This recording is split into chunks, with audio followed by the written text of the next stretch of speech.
সুখী মানুষ দুনিয়াতে কেউ নাই, কেউ নাই দুনিয়াতে। কিন্তু বস্তুবাদিতা আপনাকে এই আকীদা ও আদর্শ থেকে সম্পূর্ণ ডিমোটিভেট করে দেবে। আপনাকে খালি চাই চাই আরো চাই, ওই যে দু হাতে যা পাও হাত পেতে নাও, বাকির খাতা শূন্য থাকার। আমাদের দর্শন দু হাতে যা পাও হাত পেতে নাও না, বরং দুনিয়াতে যতটুকু পাও এতটুকুতে সন্তুষ্ট থাকো, বাকির খাতা শূন্য থাক না, বাকির খাতা পূর্ণ হোক। মানে পরকালটা বাকির খাতা না, ওই পরকালের বাকির খাতাটা পূর্ণ হোক, প্রয়োজনে দুনিয়ার সব চলে যায় যাক। মাহফিল অ্যাপ, একজন মুসলিম হিসেবে মাহফিল অ্যাপ ব্যবহার করা আমাদের ঈমানী দায়িত্ব। প্রয়োজনে দুনিয়ার সব যদি চলেও যায় যাক, তারপরে বাকির খাতা কি হোক? পূর্ণ হোক। এটাই আল্লাহ রাব্বুল আলামিন সূরা আ'লার মধ্যে বলছেন, বাল তুসিরুনাল হায়াতাদ দুনিয়া, তোমরা এই দুনিয়ার জীবনটাকেই প্রাধান্য দিয়ে থাকো। ওয়াল আখিরাতু খায়রুন ওয়া আবকা, কিন্তু আখিরাত হচ্ছে সবচেয়ে উত্তম এবং চিরস্থায়ী। তো প্রিয় ভাই এবং বোনেরা যারা আলোচনা শুনছেন, আজকে আমাদের প্রথম সবক হওয়া উচিত দুনিয়ার নেশায় আমরা না পড়ি। আল্লাহ পাক আমাদেরকে তৌফিক দান। এর মানে এই না আমরা দুনিয়ার প্রোগ্রেসে যাব না, অবশ্যই যাব, আমরা অবশ্যই যাব। পুরো ন্যাশন জাতিগতভাবেই আমাদেরকে এই ওয়ার্ল্ডের সমকক্ষ তো হতে হবে, হবে কি না? আমরা কি ওয়ার্ল্ডের সমকক্ষ হতে পেরেছি?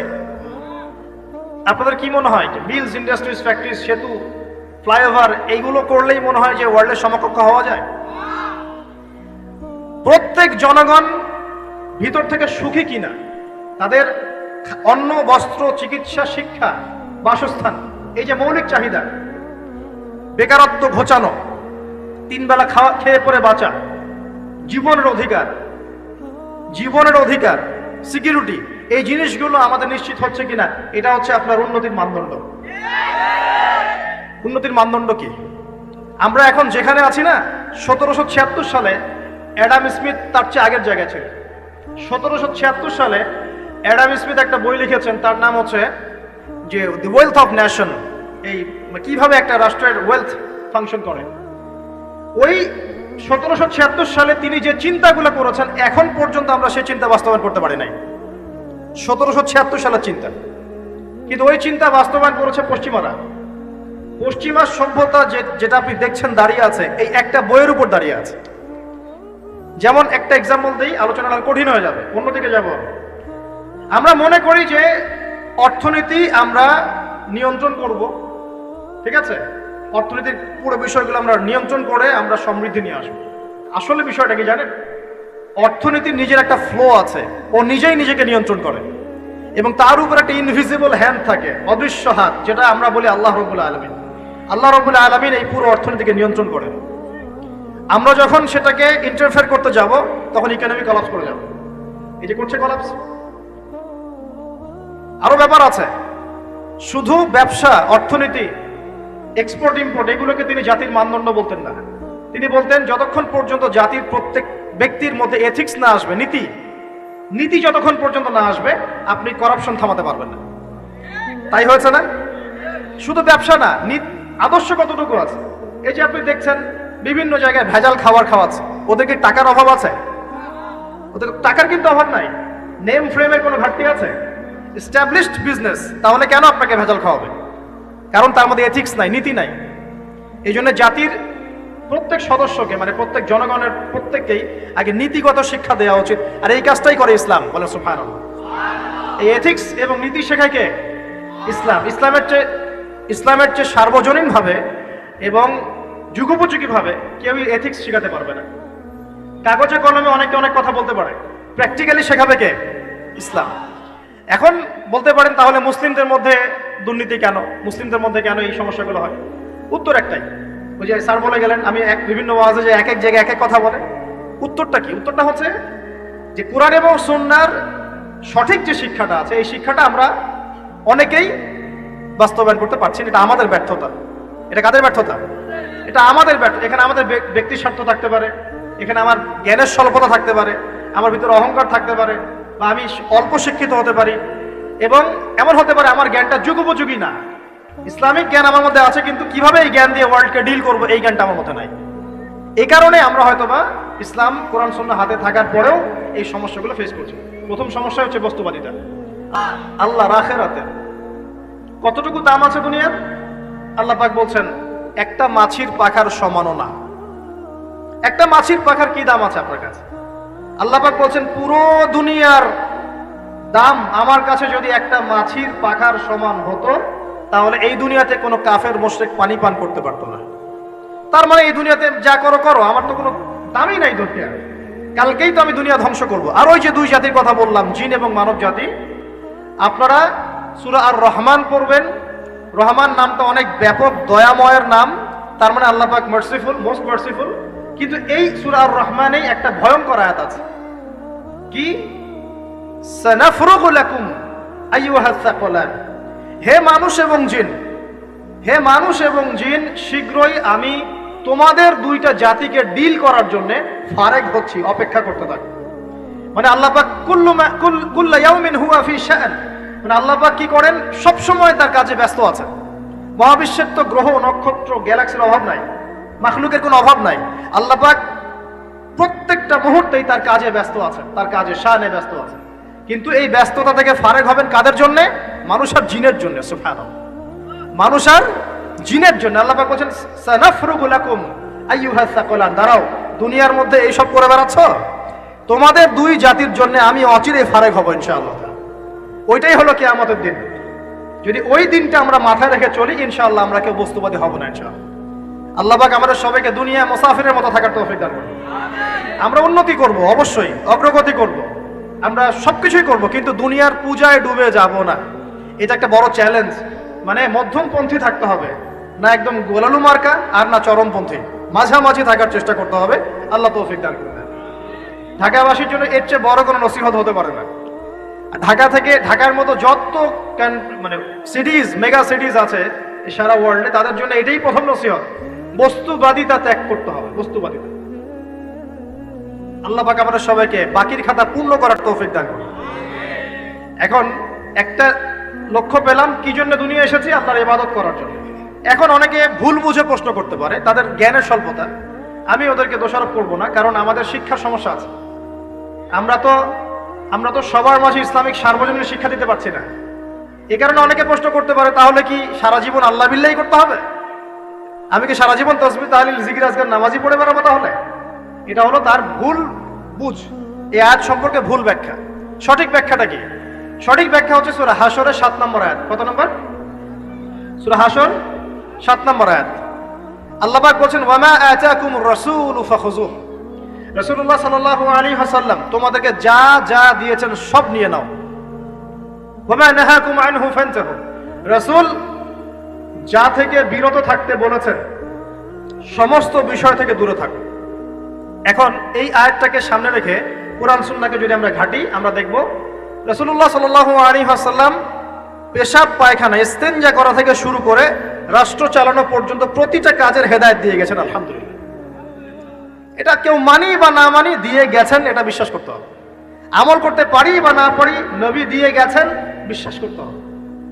দলিল চাচ্ছেন, আপনি সহিহ বুখারী খোলেন, মুসলিম খোলেন, তিরমিজি, নাসাই, আবু দাউদ এগুলো খোলেন, দেখবেন আপনি ইস্তেনজা করবেন কিভাবে, বসবেন কিভাবে, ঢোকার সময় কোন পা দিয়ে ঢুকবেন, বের হওয়ার সময় কোন পা দিয়ে বের হবেন, ইস্তেনজা করার সময় কথা বলতে পারবেন কিনা, কতটুকু বলতে পারবেন, গোসল কেমন করে করবেন, ওযু কিভাবে করবেন, আপনি আগে কি পা থেকে শুরু করবেন নাকি হাত থেকে শুরু করবেন, কিভাবে নামাজ পড়বেন, আগে গিয়ে কি সেজদা করবেন নাকি ইকামত হবে, আজান হবে, আল্লাহু আকবার তাকবীর দিবেন, কিভাবে নামাজ শেষে বের হয়ে আপনি ব্যবসায় চলে যাবেন, কিভাবে আপনি ব্যবসা করবেন, কিভাবে চাকরি বাকরি করবেন, সমাজের মানুষের সাথে মেলামেশা করবেন, মানুষকে দিনের দাওয়াত দিবেন, ইভেন কিভাবে আপনাকে যদি আল্লাহ ক্ষমতা দেন আপনি কিভাবে সোসাইটি মেনটেন করবেন, সমাজ এবং রাষ্ট্র মেনটেন করবেন, প্রতিটা হেদায়েত খুঁটিনাটি কোরআন এবং সুন্নাহ দিয়েছে আমাদেরকে। এই বিশ্বাস আগে রাখতে হবে। এই বিশ্বাস না রাখলে কেউ মুসলিম হতে পারবে না। I am very sorry to say, এই বিশ্বাস না করলে কেউ মুসলিম হতে পারবে না। আগে বিশ্বাস, তারপরে কাজ করতে পারেন কিনা সেটা পরের ইস্যু। এবং আমি বলে দিচ্ছি, এই যুগে আপনি 100% পারবেন না। সিম্পল, এই যুগে আপনি 100% পারবেন না, এটা স্বাভাবিক। কারণ এই পুরো বিশ্বটা তো ইসলামাইজড না। পুরো বিশ্ব কি ইসলামাইজড? বরং পুরো বিশ্বটা কুফরের উপর আছে। কিসের উপর আছে? পুরো ওয়ার্ল্ডটাই কুফরের উপর আছে, পুরো ওয়ার্ল্ডটাই। একটা এক্সাম্পল দিয়ে আমি প্রমাণ করতে পারি, একটা এক্সাম্পল খালি। আল্লাহ পাক বলছে সূরা মুলক, রাতের বেলা পড়তে হয় না সূরা মুলক? রাতের বেলা সূরা মুলক পড়তে হয়, যে পড়বে তার কবরের আযাব হবে না ইনশাআল্লাহ। কবরের আযাব থেকে আল্লাহ পাক তাকে বাঁচাবেন ইনশাআল্লাহ। সূরা মুলক তেলাওয়াত করতে হবে রাতের বেলা। এই সূরার প্রথম আয়াতে আল্লাহ বলেছেন তাবারাকাল্লাযী, বরকতময় সেই আল্লাহ, বিয়াদিহিল মুলক, যার হাতে পুরো মহাবিশ্বের ক্ষমতা। কার ক্ষমতা? তাবারাকাল্লাযী বিয়াদিহিল মুলক, বরকতময় সেই আল্লাহ যার হাতে পুরো মহাবিশ্বের ক্ষমতা, সার্বভৌমত্ব। ক্ষমতার বাংলা কি বলতে পারি আমরা? এটাকে ইংরেজিতে আপনারা কি বলেন? আপনারা বলেন সভরেন্টি। কি বলেন? সভরেন্টি বিলংস টু আল্লাহ। এখানে সভরেন্টি বিলংস টু কে? আল্লাহ। কিন্তু এই পুরো বিশ্বের সার্বভৌমত্বের মালিক কি এখন আল্লাহর বাকি আছে? মানুষ নিজের হাতে নিয়ে নিয়েছে। কথা বুঝতে পারছেন না? পুরো বিশ্বে আল্লাহর সার্বভৌমত্ব চলে এখন, মানুষের সার্বভৌমত্ব চলে এখন। পুরো ওয়ার্ল্ডটাই কুফরের উপর আছে না? বিশ্বটাই কুফরের উপর। এখন বাদ দেন, এই ওয়ার্ল্ডে আপনি 100% ইসলাম ডিল করতে পারবেন না, সিম্পল। কিন্তু আগে বিশ্বাস করেন যে একদম টয়লেট থেকে শুরু করে আসমান পর্যন্ত সবকিছুই হেদায়েত কোথায় আছে? কোরআন শুনে আছে কি নাই?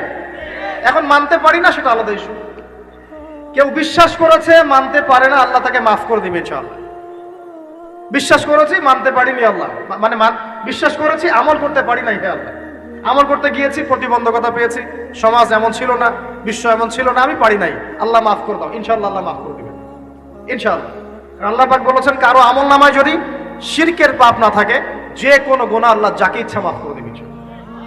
আমল নামায় খালি শিরকের পাপ রাখা যাবে না, যে কোনো গুনাহ আল্লাহ যাকে ইচ্ছা মাফ করতে পারেন। বুঝাচ্ছি, মনে করেন একজন জেনা করেছেন, আল্লাহ মাফ করুন। ওই জেনাকার ব্যক্তি যদি বিনা তওবাতেও মারা যায়, তওবা করে নাই, বিনা তওবাতেও মারা যায়, কাল কিয়ামতের মাঠে আল্লাহ পাক তাকেও মাফ করতে পারেন। আল্লাহু আকবার। কিন্তু একজন ব্যক্তি শিরক করেছে, তওবা না করে মারা গেছে, আল্লাহ তাকে মাফ করবেন। এখন শিরকের পাপ ছাড়া যে কোনো পাপ আল্লাহ মাফ করবেন ইনশাআল্লাহ। সো আগে আকীদা পোষণ করি যে হ্যাঁ, কোরআন সুন্নাহয় সবকিছুর সমাধান আছে আলহামদুলিল্লাহ। এখন আমি আমল করতে গিয়ে হয়তো পারছি না, এখন আমার বিশ্বাস চলমান বিশ্বের সাথে সাংঘর্ষিক হচ্ছে, এবং এই বিশ্বাসকে দমিয়ে দেওয়ার জন্য কি করা হচ্ছে? এই বস্তুবাদিতার মতো আদর্শগুলো আপনার সামনে তোলা হচ্ছে। এখানে উত্তরটা কি? এখানে উত্তরটা হচ্ছে, দেখুন, ইবাদত মানে শুধুমাত্র নামাজ, রোজা, হজ, যাকাত নয়। ইবাদত মানে শুধুমাত্র নামাজ, রোজা, হজ, যাকাত নয়, বরং আমার জীবনের প্রতিটা সেক্টরই ইবাদত বলে কাউন্ট হবে যদি আমি সেই কাজটাকে নবীর সুন্নাত অনুযায়ী করতে পারি। আমার কথা কি বুঝতে পারছেন? এই হলো ব্যাখ্যা, ওয়ামা খালাকতুল জিন্না ওয়াল ইনসা ইল্লা লিয়াবুদুন। আমি জিন আর মানুষকে শুধু আমার ইবাদত করার জন্যই সৃষ্টি করেছি। আপনার ইস্তেনজা করাটা ইবাদত। সুবহানাল্লাহ। আমার ইস্তেনজা করা কার প্রয়োজন? আমার না ইসলামের, না আল্লাহ পাকের? নাউজুবিল্লাহ। ইস্তেনজা কার জন্য করি? আমার প্রয়োজন। আমাকে এখন ইস্তেনজা করতে হবে, কষ্ট দিচ্ছে আমাকে। খাবার খাবেন, কার জন্য খাচ্ছেন? আমার জন্য নয় কি? আমার জন্য। আপনি ব্যবসা করছেন, কার জন্য? আমার জন্য, আমার স্ত্রী সন্তান, আমার পরিবারের জন্য। আপনি সমাজ চালাচ্ছেন কার জন্য? আপনার জনগণের জন্য। এখানে স্বার্থ কার? মানুষের না আল্লাহ? আমার স্বার্থ, আমার স্বার্থে আমি এই সব কাজগুলো করব, নবীর সুন্নাহ অনুযায়ী করব, তাহলে দুনিয়াবি কাজগুলোতেও আল্লাহ পাক নেকি দিয়ে দিবেন ইনশাআল্লাহ। কেমন দুনিয়াবি কাজ? স্ত্রী সহবাস করা, স্ত্রীর সাথে ভালোবাসা, প্রণয় বিনিময় করা। আপনি স্ত্রীর দিকে তাকিয়েছেন, নেকি হয়েছে। স্ত্রীর হাতটা ধরেছেন, নেকি হয়েছে। স্ত্রীকে আদর করেছেন, নেকি হয়েছে। তার মুখের মধ্যে ভাত তুলে দিয়েছেন, নেকি হয়েছে। আপনার ছেলেকে আদর করে কোলে নিয়েছেন, নেকি হয়েছে। মা ছেলেকে দুধ পান করাচ্ছে, নেকি হচ্ছে। আপনি ভাইকে 5টা টাকা দিয়ে সহযোগিতা করলেন, নেকি হচ্ছে। একজন এসে বসতে পারছে না, জায়গা ছেড়ে দিলেন, নেকি হচ্ছে। ইভেন রাস্তায় হাঁটছেন, এক মুসলিম ভাইয়ের সাথে সাক্ষাৎ হলো, সালাম দিলেন, মুচকি হাসি দিলেন, নেকি হয়ে গেল। তাহলে আমরা কিভাবে বলতে পারি যে ইসলাম কি শুধু নামাজ, রোজা, হজ, যাকাতকেই স্বীকৃতি দেয়, এগুলো করতেই দুনিয়াতে আসছি, নাকি সব কাজই ইবাদত? আমার আলোচনা কি কঠিন হয়ে যাচ্ছে? আমাদের জীবনের প্রতিটা কাজই ইবাদত, যদি সেটা রাসূল সাল্লাল্লাহু আলাইহি ওয়াসাল্লামের সুন্নাহ মতো করা হয়। 3টা জিনিস খেয়াল রাখতে হবে। কয়টা জিনিস ভাই? এক, সেই ইবাদত হতে হবে আল্লাহর সন্তুষ্টির জন্য। এই যে আমি স্ত্রীর মুখে ভাত তুলে দিচ্ছি, তার কাছ থেকে কিছু পাওয়ার আশায় নয়, আমি দিচ্ছি আল্লাহর সন্তুষ্টির জন্য। আমি যে একজন মুসলিম ভাইকে হাসি মুখে সাক্ষাৎ করলাম, ও আমাকে ভালো বলবে, পরে আমাকে হেল্প করবে, এমন এই জন্য নয়, আল্লাহ পাক সন্তুষ্ট হবেন তাই। আমি নামাজে দাঁড়িয়েছি, লোকে আমাকে ভালো বলবে এই জন্য দাঁড়াই নাই। দাঁড়িয়েছি কেন? যাতে আল্লাহ আমাকে কাল কিয়ামতের মাঠে বাঁচান। আমি দাড়ি ছেড়ে দিয়েছি কেন? মানুষ আমাকে হুজুর বলবে তাই, এই জন্য নয়। বরং আল্লাহ রসুলের সুন্নত জীবিত করেছি, ইনশাআল্লাহ আমি 50 জন শহীদ সাহাবীর নেকি পাবো ইনশাআল্লাহ। কেন আমি টাকুর নিচে কাপড় পরছি না? কারণ কি মানুষ আমাকে বলবে নতুন ফ্যাশন? না, আমি এই কারণে পড়ছি যাতে রাসূল সাল্লাল্লাহু আলাইহি ওয়াসাল্লাম কাল কিয়ামতের মাঠে এই সুন্নাহর উপর আমল করার জন্য আমার পক্ষে সুপারিশ করেন। আমার ইবাদত, আমার পর্দা, আমার পরিবার, আমার ব্যবসা, আমার অর্থনীতি, আমার পলিটিক্স সবকিছু আল্লাহর জন্য করব, এই একটা হলো মূলনীতি ইবাদত কবুল হওয়ার। 1 2 সেই আমলটা হতে হবে রাসূলের সুন্নাহ মোতাবেক, অন্য কোনো পদ্ধতিতে নয়। মনে করেন আমি একজন খুব বড় বুজুর্গ হয়ে গেছি, নাউজুবিল্লাহ, না আমরা এত বড় বুজুর্গ হয়ে যাই নাই, যে টাইটেলগুলো আপনারা দেন এগুলোর কোনো প্রয়োজনও নাই। এখন একজন বড় বুজুর্গ এসে যদি আপনাকে কোনো ইবাদতের পদ্ধতি শিখিয়ে দেয়, এই পদ্ধতিতে ইবাদত করো অনেক ভালো হবে, কিন্তু ওই পদ্ধতির সাথে রাসূলের এবং সাহাবীদের পদ্ধতির কোনো মিল নাই। মুখরোচক মনে হলেও, দেখতে সুন্দর মনে হলেও, এবং অনেক মানুষ তা করছে এরকম দলিল থাকলেও সেই কাজটা করা যাবে না। কারণ কি? কারণ সেই কাজটা রাসূল সাল্লাল্লাহু আলাইহি ওয়াসাল্লামের সুন্নাহ মাফিক হয়নি। আল্লাহ রাসূল করেন নাই, সাহাবীরা করেন নাই, বাস আমি করব না, সিম্পল। ইমামরাও করেন নাই, পরবর্তী জেনারেশনে কেউই করেন নাই। এখন যত ভালো টাটকা মজা লাগুক, দেখতে সুন্দর লাগুক, বহু মানুষ করছে, এইসব দলিলে ইসলাম টিকবে না। আল্লাহ পাক বোঝার তৌফিক দান করুন। 1 নম্বর শর্ত আল্লাহর সন্তুষ্টির জন্য হতে হবে। 2 নম্বর রাসূলের পদ্ধতিতে হতে হবে। 3 নম্বর খুব ডিফিকাল্ট, 3 নম্বরটা বেশি ডিফিকাল্ট। প্রথম 2টা পার হয়ে গেলেও 3 নম্বরে গিয়ে আমরা আটকে যাচ্ছি আর কি। বলবো? রাগটা করবেন না তো?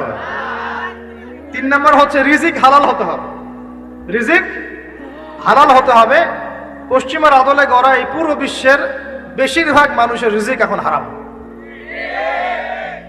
কেন হারাম? কারণ কোনো না কোনো ভাবে আমরা সুদের সাথে সম্পৃক্ত হয়ে যাচ্ছি, কোনো না কোনো ভাবে।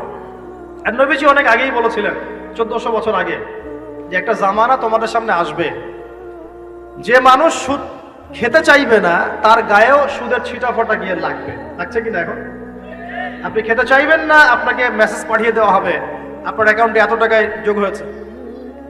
কি করবেন এখন? টাকাটা আপনি সুদের টাকা। সুদের টাকা মানে কি? 1 দিরহাম। 1 দিরহাম যে ব্যক্তি সুদ খেয়েছে সে যেন 36টা মেয়ের সাথে জেনার পাপ করেছে। সহিহ বুখারী হাদিস, একদম অকাট্য, সহিহ, সনদ সহিহ, এমন না জয়ীফ জাল, এমন নয়। 1 দিরহাম যে ব্যক্তি সুদ খেয়েছে সে যেন 36 বার জেনা করলো, নবী সাল্লাল্লাহু আলাইহি ওয়াসাল্লাম বলেছেন। আর এই হাদিস তো আপনারা জানেন যে সুদের পাপের 73টা শাখা আছে। নিচের শাখা হচ্ছে মায়ের সাথে জেনা করা, মাকে বিয়ে করা, আর উপরের শাখা হচ্ছে আল্লাহ এবং তার রাসূলের সাথে যুদ্ধ করা। এগুলো অবলীলায় করছি আমরা। আর নবীজি বলছেন 4 শ্রেণীকে আমি অভিশাপ দিয়ে গেলাম। আল্লাহর নবী অভিশাপ দিয়ে গেলেন মানে সে জাহান্নামে যাবে, কোনো অবস্থাতেই জান্নাতে যাবে না। ইল্লা মাশা আল্লাহ। 1 যে সুদ খায়, 2 যে সুদ দেয়, 3 সাক্ষী থাকে, 4 লিখে রাখে। এখন বলেন এই সিস্টেমের বাইরে কতজন মানুষ আছে? এর বাইরে আবার আছে যাকাত না দেয়া, সম্পদ হারাম হয়ে যাচ্ছে। এর উপর আবার আছে ঘুষ। ঘুষ জানাদির অনেক সময় চাকরি বাকরি হয় না। আস্তে আস্তে এগুলো আমরা ট্রেডিশন বানিয়ে নিয়েছি।